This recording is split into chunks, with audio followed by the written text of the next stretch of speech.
আসসালামু আলাইকুম রহমতুল্লাহি ওবরকাতুহু। সম্মানিত দর্শক, আজকের এই ভিডিওটিতে আসলে দেশের অভ্যন্তরীণ কোনো বিষয় নিয়ে আলোচনা করব না।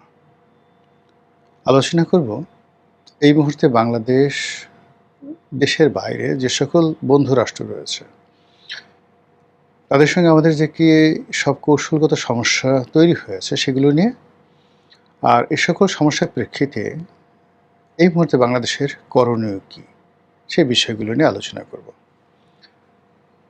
আমরা জানি যে ঐতিহাসিকভাবে বাংলাদেশে বেশ কয়েকটি বন্ধু রাষ্ট্র রয়েছে। রাশিয়া একেবারে প্রমাণিত বন্ধু। মধ্যে থেকে যেটা হয়েছিল সেটা হলো যে শেখ হাসিনার সঙ্গে এবং আওয়ামী লীগের সঙ্গে রাশিয়ার যে ভ্লাদিমির পুতিন, তার একটা পারিবারিক সম্পর্ক হয়ে গিয়েছিল। কিন্তু এর বাইরে আনকন্ডিশনালি রাশিয়া প্রথম দিন থেকে, একদম আমাদের স্বাধীনতা যুদ্ধের প্রথম দিন থেকেই বাংলাদেশকে সাহায্য সমর্থন করে আসছে। স্বাধীনতার পরে বাংলাদেশের যত ছাত্র একেবারে সম্পূর্ণ সোভিয়েত ইউনিয়নে গিয়ে তাদের অর্থায়নে লেখাপড়া করে এই বাংলাদেশে এসেছেন, তাদের মধ্যে ডাক্তার, ইঞ্জিনিয়ারে একদম ভরা। আমাদের বাংলাদেশের অনেক ছেলে মেয়ে পার্মানেন্টলি সোভিয়েত ইউনিয়নের বিভিন্ন দেশে রয়ে গেছেন ওই জমানাতে, ৮০-র দশকে যখন তারা গণহারে স্কলারশিপ দিচ্ছিল। এর বাইরে ভারতের সঙ্গে আমাদের যে সম্পর্ক, এটি মূলত বাংলাদেশের সাথে সম্পর্ক আগে না আওয়ামী লীগের সাথে সম্পর্ক আগে, এটি নিয়ে যথেষ্ট সন্দেহ আছে। বাট ভারতের সঙ্গে আমাদের যে দ্বিপাক্ষিক সম্পর্ক, এই সম্পর্কের মধ্যে বহু কিছু হয়েছে, অর্থনৈতিক লেনদেন। তৃতীয় যে সম্পর্কটি সেটি হলো চীনের সঙ্গে। চীনের সঙ্গে বাংলাদেশের সম্পর্ক মুক্তিযুদ্ধকে কেন্দ্র করে ভালো হচ্ছিল না। চীন বাংলাদেশকে স্বীকৃতি দেয়নি, মুক্তিযুদ্ধের সময় পাকিস্তানের পক্ষে ছিল। কিন্তু প্রেসিডেন্ট জিয়াউর রহমান সাহেব যখন ক্ষমতা এলেন তখন নাটকীয়ভাবে চীনের সঙ্গে তার একটা ভালো সম্পর্ক হলো। একই কথা প্রযোজ্য সৌদি আরবের সঙ্গে। সৌদি আরবের সঙ্গেও বাংলাদেশের যে সম্পর্কটি সেটি সূচনা করেছিলেন প্রেসিডেন্ট জিয়াউর রহমান। কাজে বিএনপি যখন ক্ষমতায় আসে ধরে নেওয়া হয় চীন এবং সৌদি আরব, এই দুটো রাষ্ট্রের সঙ্গে এই দলটির একটি ঐতিহাসিক যে সম্পর্ক, সেই সম্পর্কটির ধারাবাহিকতা থাকবে। অন্যদিকে আওয়ামী লীগ যখন ক্ষমতায় আসে তখন ধরে নিতে হয় যে ঐতিহাসিকভাবে ভারতের সঙ্গে যে সম্পর্ক, সেই সম্পর্কটি আওয়ামী লীগের থাকবে। কিন্তু গত ১৭ বছর আওয়ামী লীগ যে কাজটি করেছে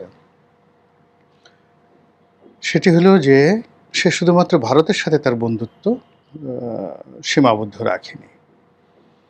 আমেরিকাতে সর্বোচ্চ সে কূটনৈতিক বিনিয়োগ করেছে দলের পক্ষে। ফলে ডেমোক্র্যাট এবং রিপাবলিকান এই দলের যত লবিস্ট গ্রুপ রয়েছে তাদের সঙ্গে প্রভাবশালী সিনেটর, কংগ্রেসম্যান, বিভিন্ন বুদ্ধিজীবী এবং সংবাদপত্র, এই সংবাদপত্র জগৎগুলোর সাথে তাদের যে সম্পর্কটা আওয়ামী লীগ করে ফেলেছে, যেটা সুফল এখন তারা পাচ্ছে। শেখ হাসিনা যখন যেভাবে চাচ্ছে ঠিক সেইভাবেই আমেরিকার যত তাবৎ পত্রপত্রিকা রয়েছে সব জায়গাতে তারা কিন্তু সাক্ষাৎকার দিতে পারছে। এই গেল একটা। ২ নম্বর হলো যে আমেরিকার বাইরে এসে সে ব্রিটেন, ইউরোপীয় ইউনিয়ন, বিশেষ করে ফিনল্যান্ড, নিউজিল্যান্ড এই দেশগুলোর সঙ্গে চমৎকার একটি পারিবারিক সম্পর্ক গড়ে তুলেছে। জাস্ট দুবাইয়ের রাজপরিবারের সঙ্গে যেভাবে ইংল্যান্ডের রাজপরিবারের সম্পর্ক আছে, তদ্রূপ ইংল্যান্ডের বিশেষ করে লেবার পার্টির সঙ্গে শেখ হাসিনার, শেখ রেহানার, জয়, পুতুল, তারপরে টিউলিপ, শ্রাবন্তী, এদের সবার একটা পারিবারিক সম্পর্ক। আর অন্যদিকে যেটি হচ্ছে ফিনল্যান্ডের মানে ক্ষমতাসীন দলের মন্ত্রীর মেয়ে বিয়ে করেছে ববি সিদ্দিকি, ফলে সেখানে তার একটা ভালো সম্পর্ক রয়েছে। এবার আপনি আসেন মধ্যপ্রাচ্যে। মধ্যপ্রাচ্যে বিএনপির সঙ্গে যে সম্পর্কটি ছিল বিশেষ করে সৌদি আরবের, সেটি রাষ্ট্রীয় পর্যায়ে। শেখ হাসিনা এটাকে ব্যক্তিগত পর্যায়ে নিয়ে গিয়েছিলেন এবং মোহাম্মদ বিন সালমানের সঙ্গে তার একটা ভালো সম্পর্ক ছিল এবং সেই সম্পর্কটি এখনও পর্যন্ত বহাল আছে। এর বাইরে তিনি ভুটানের সঙ্গে, ভুটানের যে বর্তমান রাজা জয়ের ক্লাসমেট, একসাথে তারা পড়াশোনা করেছে, সেটা আছে। নেপালের সঙ্গে তার মোটামুটি সম্পর্ক আছে। আর যেটি হলো কাতার, কাতারের যে বর্তমান আমির, তার বাবা যিনি ছিলেন, তার সঙ্গে শেখ হাসিনার একটা ব্যক্তিগত সম্পর্ক রয়ে গেছে। ওদিকে ইউরোপে ইম্মানুয়েল ম্যাক্রোর সঙ্গে শেখ হাসিনার একটা ব্যক্তিগত সম্পর্ক তৈরি হয়েছিল। তিনি যেটা পারেনি সেটা হলো চীনের সঙ্গে একটি ব্যক্তিগত এবং রাষ্ট্রীয় সম্পর্ক এবং দলগত একটি সম্পর্ক তিনি চেষ্টা করেছিলেন কৌশলগত করার জন্য, সেটা শেষ পর্যায়ে এসে তিনি ব্যর্থ হয়েছেন। আচ্ছা, এবার বিএনপির দিকে আসি। বিএনপি সঙ্গতির কারণে আমেরিকাতে এখন যে দলটি আছে রিপাবলিকানদের সাথে বিএনপির একটা ঐতিহাসিক সম্পর্ক থাকবে, কিন্তু এখন যে কোনো কারণে হোক বিএনপির সাথে সেই সম্পর্কটি নেই। সৌদি আরবের সঙ্গে যে সম্পর্ক, সেই সম্পর্কের ভিত্তিতে বেগম জিয়া, তারপরে তারেক জিয়া নিয়মিত রাজকীয় মেহমান রূপে সেখানে যেতেন। কিন্তু 2006 সনের পরে এই সম্পর্কটাতে যে কী হলো বা কী হয়েছে আমরা বলতে পারি না, কিন্তু সৌদি আরবের সঙ্গে রাষ্ট্রীয় পর্যায়ে বিএনপি সেই সম্পর্কটা নেই। এইবার বিএনপি যে ক্ষমতায় এলো, এই ক্ষমতা আসার পেছনে মূলত এখন পর্যন্ত ডক্টর মোহাম্মদ ইউনূস যেভাবে ক্ষমতায় এসেছিলেন ঠিক সেই চ্যানেলটি কাজ করেছে। তার প্রেক্ষিতে ধরে নেওয়া হয় যে আমেরিকা এবং আমেরিকার হাত ধরে দিল্লি মূলত এই সরকারের পেছনে তাদের সমস্ত লজিস্টিক সাপোর্ট দিয়েছে বা দেওয়ার কথা ছিল। কিন্তু আপনি যদি আজকের এই দিনের বাস্তবতা দেখেন, সেটি হলো আমেরিকা ঠিক আগের মতো এই সরকারকে পাত্তা দিতে চাচ্ছে না। যে সমস্ত লোক আমেরিকার এজেন্ট হয়ে, দালাল হয়ে বাংলাদেশে কাজ করেছে এবং ইউনূস সরকারের সঙ্গে তাদের খুব ভালো সম্পর্ক ছিল, মার্কিন ডিপ স্টেটের যে সকল এজেন্ট, তাদেরকে সম্ভবত এই সেট চেঞ্জ করা হয়েছে। সেখানে আপনি মানে যারাই ডক্টর মোহাম্মদ ইউনূসের কাছে আমেরিকান লোক হিসেবে পরিচিত ছিলেন তারা, অথবা শেখ হাসিনার জমানাতে মার্কিন ডিপ স্টেটের যে সকল এজেন্ট, বিশেষ করে সাংবাদিকদের মধ্যে যারা ছিল, তাদের জন্য আমেরিকার সকল দরজা বন্ধ। এখন কোনো মতে ভিসা আছে, আর কদিন পরে সেই ভিসাগুলোও হয়তো থাকবে না। তাহলে আমেরিকা দুটো সেট চেঞ্জ করেছে। প্রথম সেট হলো শেখ হাসিনার জমানাতে একটা সেট কাজ করেছিল তাদেরকে, আর দ্বিতীয় যে সেট সেটি হলো ইউনূসের জমানাতে যারা কাজ করেছে। এখন তৃতীয় যে সেটটি আছে সেই সেটটিকে বিভিন্নভাবে নানা রকম অ্যাসাইনমেন্ট দিয়ে আমেরিকা তাদেরকে ফরওয়ার্ড করার চেষ্টা করছে।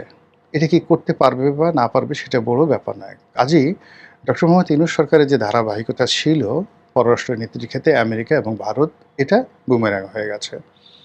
আর আমেরিকার সঙ্গে ব্যক্তিগত সম্পর্ক তো প্রশ্নই আসে না।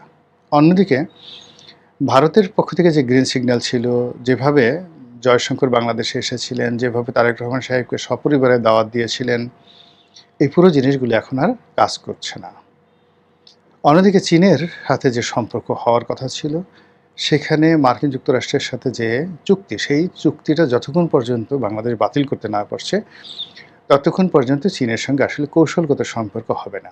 চীন এখানে অস্ত্র বিক্রি করতে পারবে না, চীন এখানে তাদের সেমিকন্ডাক্টর বিক্রি করতে পারবে না, চীন এখানে তার যে কৌশলগত অন্য যে সকল বিষয় রয়েছে সেই বিষয়গুলো তারা বাংলাদেশে করতে পারবে না, মার্কিন এই নিষেধাজ্ঞার কারণে এবং মার্কিন যুক্তরাষ্ট্রের সঙ্গে এই চুক্তির কারণে। কাজেই অ্যাজ লং অ্যাজ মার্কিন যুক্তরাষ্ট্রের সঙ্গে সরকারের যতদিন এই সম্পর্কটি আছে বা চুক্তিটি আছে, ততদিন পর্যন্ত আপনি যতবার বেইজিংয়ে যান এটি হবে আনাকুম জানাকুম। অথবা বেইজিংয়ে যদি প্রধানমন্ত্রীও বাংলাদেশে আসেন, সেটাতেও কোনো উপকার হবে না যতক্ষণ না পর্যন্ত এই মার্কিন যুক্তরাষ্ট্রের সঙ্গে চুক্তিটি রয়েছে। এটা চীন এবং বাংলাদেশ সম্পর্কের ক্ষেত্রে একটা, যাকে বলা হয় কি বলবো, এটা ক্যান্সার বা একটা মানে গলার কাটা হয়ে আছে।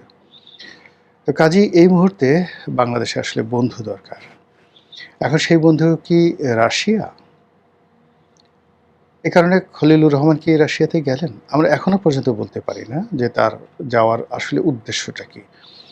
এখানে রাশিয়ার একটা বড় প্রকল্প চলছে, সে প্রকল্পের লেনাদেনা নিয়ে অর্থাৎ বিশাল অঙ্কের টাকা মানে রাশিয়া এখানে ইনভেস্ট করেছে, সেটার একটা নেগোসিয়েশনের বিষয় আছে। দ্বিতীয়ত হলো এই প্রকল্পটি কি বাড়ানো হবে, কীভাবে এটিকে অপারেট করা হবে, এই প্রকল্পের ভবিষ্যৎ কী, এবং এই প্রকল্প সংক্রান্ত যে সকল নিরাপত্তার বিষয় রয়েছে যেগুলো রাশিয়ান আর্মি বা রাশিয়ান সরকার এটা নিয়ন্ত্রণ করে। বিকজ এখানে রাশিয়ার প্রযুক্তি আছে, এটা যাকে বলা হয়